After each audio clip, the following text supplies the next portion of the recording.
ካንተ ጋር ነው የተጋጨሁት። የቃዠሽ አይደለም ከኔ ጋር ነው የተጋጨሽ።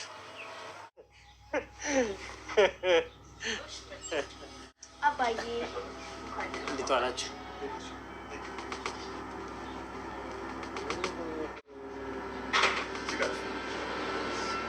ቁጭ በይ እዚህ።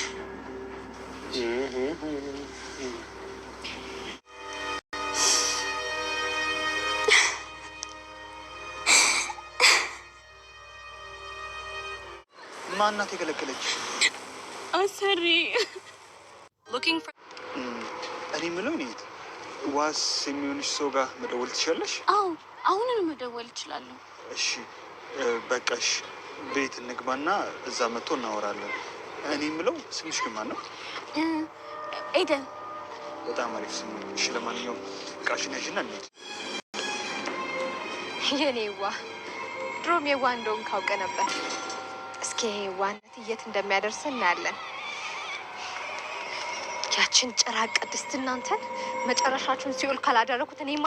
ወይዘሮ ማህሌት ዛሬ በሚገርም ሁኔታ ወደ መደበኛ ስራዋ ተመልሳለች። እንግዲህ ከብዙ ጊዜ በኋላ ጎዳና ወጣች፣ ተባረረች፣ ሄደች፣ ወደቀች ተብላ ነበር። ወይዘሮ ማህሌት እንግዲህ እንደገና ዛሬ ኃይሏን አጉልብታ ራሷን እንደገና እንደ አዲስ አዘጋጅታ ሬዲ ሆና እንግዲህ እነ ብሩክንና ቤተሰቡን ለመበጥበጥ የመጀመሪያ ስራዋን ዛሬ ጀምራለች። እንግዲህ የጀመረችውም ስራ እንደሚታወቀው እንግዲህ ኤደን ነኝ ብላ የተዋወቀችውን ብሩክን ጎዳና ላይ የተቸገረ ይመስላል የወደቀችዋን ብሩክ እንግዲህ በምስኪን በየዋህ ልቦናው ለመርዳት እንዲሁም ደግሞ ወደፊት እንግዲህ በውድ ባልተቤቱ ቅድስትን ታገቢኛለሽ ብሎ ቀለበት ካሰረ በኋላ በቅርቡ እንግዲህ የትዳር አጋሩ እንደምትሆንና የልጅ እናት እንደምታደርገው ተስፋ በማድረግ ትዳር ሊመሰርቱ እንግዲህ ቀጥታ ደግሞ አጋዥ እንደሚያስፈልጋቸው ተመካክረው ነበረ ማለት ነው። ለዛም እንግዲህ ዛሬ በሚገርም ሁኔታ ተሳክቶለት አጋጣሚ ሲያገኛት ልጅቷን እንግዲህ ትዛለውና ብሩኬ ቀጥታ ከቅድስቴ ጋር ነበር የደወለላት። ቅድስቴ ደውሎ እንግዲህ አንዲት ልጅ አገኘሁኝ አጋጣሚ ደላላ ጋር ልሄድኩም ነበረ ግን ያገኘኋትና ምን ትያለሽ ልጅት በመጣ ሲላት እንግዲህ ቅድስቴም ደግሞ ኦኬ መልካም ይሄማ ጥሩ አጋጣሚ ነው ትምጣ ምን ችግር አለው ታዲያ ብላለች ማለት ነው። ከዛም ብሩኬ እንግዲህ ነይ ቶሎ ብሎ በምስኪንነቱ ይዟት ወደ ቤቱ ጎራ ብሏል። እንግዲህ ማህሌት ወይዘሮ ተሸሽጋ እየተመለከተች ነበረ ማለት ነው። ያው ያየሽ ስለነበረ በጣም በሚገርም ሁኔታ ስኬቷ እንደተሳካላት የኔ ዋህ ድሮም እኮ ይዋህ ነህ። አዎ በዚህ በይዋህነት ደግዛት ገባ ከዚህ በኋላ እናያለን እያለች እንግዲህ እየዛተች ባይኗ ሸኘቻቸው ማለት ነው። እንግዲህ ሰራተኛዋም ወደ እነ ብሩኬ ቤት ተቀላቅላለች። እነ ብሩኬ ቤት ሲቀላቀሉ እንግዲህ መድብልም ነበረ ምሳሌም እንዲሁም ቅድስቴ ቡና ፈላልተው እየጠበቁ ነበር ማለት ነው። ገና ስትገባ መድብል እንግዲህ አይኗን እያያት ነበር። የሆነ ነገሩ ተመችተዋለች እንበል ወይስ ምንድነው? ብሩኬ ገና ብሩኬና ልጅቷ ሲገቡ እንግዲህ ከተቀመጠበት ፈቀቅ ብሎ መድብል ነይ ቁጭ በይ ብሎ እንግዲህ አጠገቡ አስቀምጧታል። ከማስቀመጡን ባሻገር እንግዲህ አይኑን ቸክሏል። ምን አባዬ ማነው ፑዝ ያደረገ ያለ ምሳሌ እና መድብልንም እኔ እንደ መድብል ፑዝ ሆነ እኮ ያልኩኝ ነበረ ማለት በቃ ቆመ እይታው እሷ ጋር ሆነና በጣም እየገረመኝ ነበረ። እንግዲህ ለማለት ነገር ትሰራለች ተብላ የተላከችው ሴትዮ እንግዲህ የመድብል እጮኛ ሆና ቁጭ እንዲያትል ፈራን ማለት ነው። ጋይሶች እንግዲህ ማህሌት መቼም እንግዲህ የተወሰነ እርምጃ ልትሄድ ትችላለች፣ ግን እኮ እስከ መጨረሻ አይሳካላትም። አይገርምም?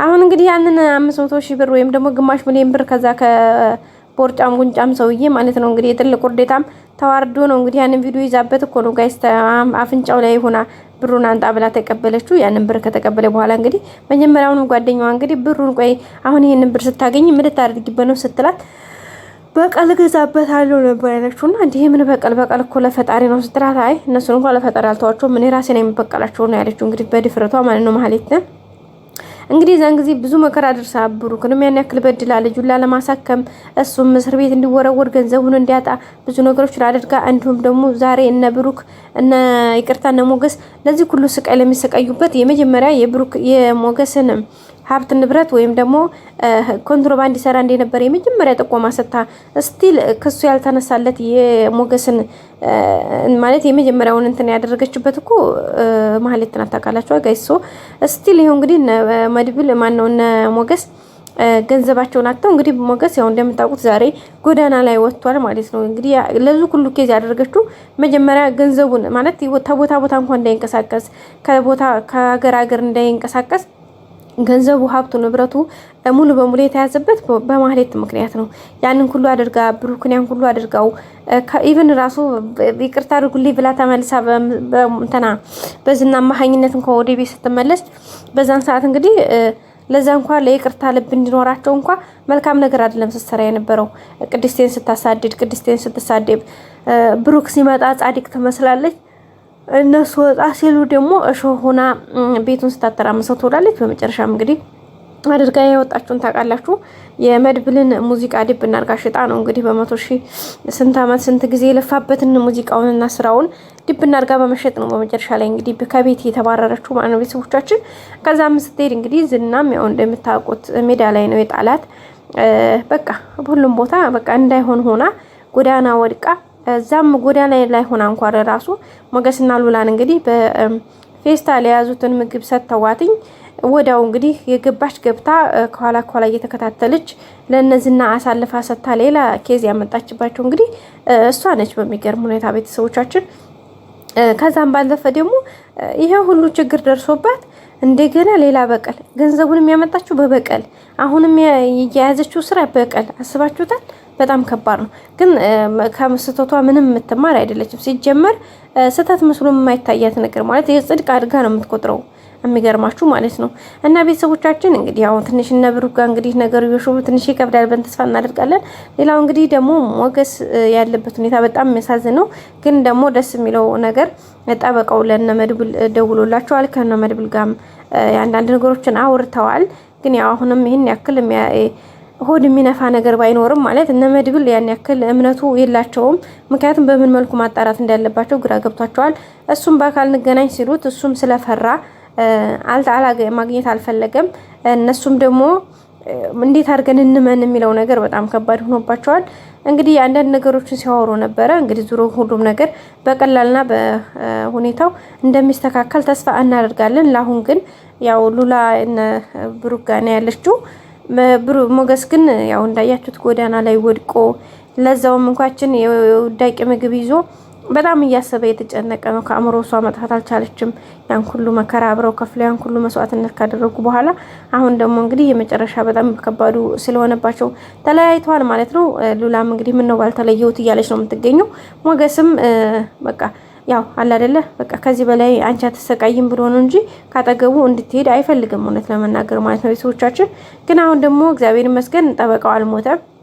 በእርግጠኝነት እነ ብሩክና መድብል ጋር በቅርብ እንደሚገናኙና እንግዲህ መድብል ደግሞ ትትናንም አግኝቷታል። ትትና ጠበቃውን እና እንግዲህ ሌሎችንም ሰዎች ምስክር አጠናክረው እንደሚሳካላቸው ተስፋ እናደርጋለን። ግን የማህሌት ልጅ እዚህ ጋር ከገባች ደግሞ ትንሽ አደጋ ይኖረዋል ብለን ተስፋ እናደርጋለን። በቀጣይ ክፍል እንገናኝ። ሰላም ቆዩ።